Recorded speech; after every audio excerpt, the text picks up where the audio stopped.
So this week one of Edav, they watched all 9 videos, and the first one was about what is new learning. The kind of definition I got is it's an intro to the science and practices of contemporary education. And new learning, it appears in technology, society, and it's a result of human movement also. And the two things that are involved are some important dimensions. And the first one is the impact of the digital age and the effect of this technology on meaning making and on learning. And the second was as a consequence of massive human movement, which has to do with diversity, from moving place to place among the human communities. And it was very interesting to learn about that because I never knew some of these things that were involved in new learning. The second one was teaching as an art and science, which I was able to grab very easily because, teaching as an art is something that a lot of people say, which is just teaching as an art is when it comes natural. So it's a way of relating creative, persuasive, natural instincts to influence other people. And it's natural mentors or teachers. So if a teacher is a natural teacher, she's very able to connect with her students easily because it just comes natural as an art.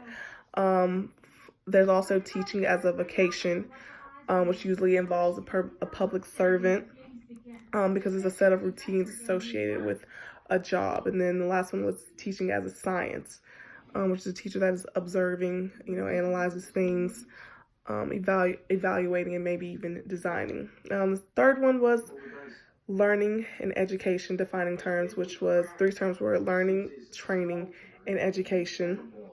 Learning just the innate capacity, just like everyday learning new things. Second one was training, becoming familiar with specific tasks and just being able to do them.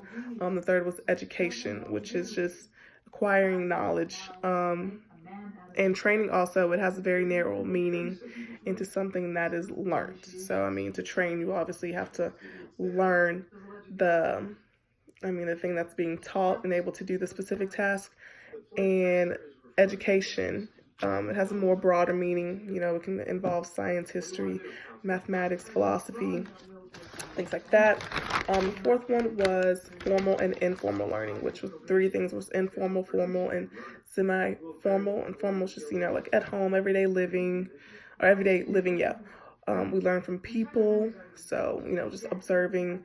You learn from your mistakes and your successes, just very informal things that you find in everyday teaching and learning. Semi-formal, is kind of how learning on the job, and that there is some instruction. We repeat, copy, and reflect. It's kind of like the middleman of informal and formal. Informal is just like education. Like when learning education is very formal, sitting in a classroom, wearing a uniform, going to school every day at a certain time, leaving at a certain time. It's very formal. It happens in elementary schools, colleges, everywhere. But formal learning involves learning community, curriculum, and pedagogy. I hope I said that right. So those are 3 things that were just covered in the formal learning. I wouldn't go too deep into those, but 5 was learning community, curriculum, and pedagogy, which was kind of involved in the formal learning also. So learning community is a social institution with factors like place, time, roles, and community relationships, like the school, the timetables, the role of the students and teachers, so it goes with place, the school, time, the timetable, roles, which is the student and the teacher.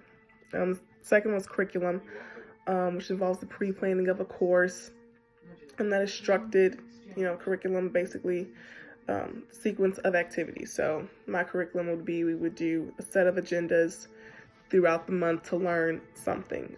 Pedagogy was kind of the specific things teachers get learners to do with the idea of microdynamics, which I didn't know about, and planned learning that can consist of an essay, question, exam, or activity, kind of just, not hands-on, but kind of hands-on learning.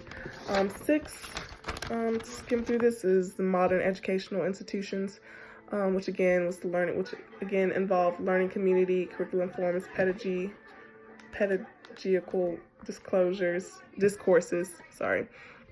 And learning community kind of was like, has to do with online, homeschooling, informal learning,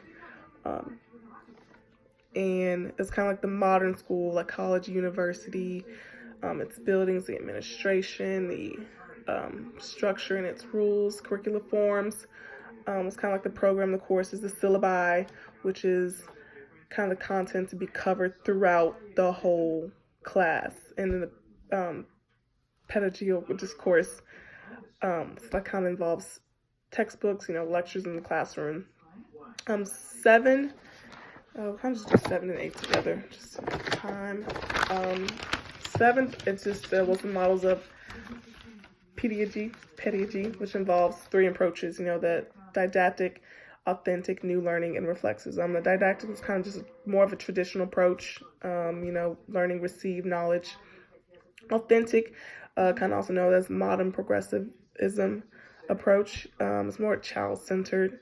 It's kind of tend to motivate the child more. The new learning was kind of relevant in our time today, because we live in a time where networked, knowledge society, where groups are just as important as individuals. And then 8 was kind of like what the kind of science is education. It kind of goes with the term of science, and then the middleman of science, and then kind of like bringing all science together as an education and what it means to have science as an education. And then the last one was education is the science of coming to know. So, mastering the institutions. After mastering the institutions comes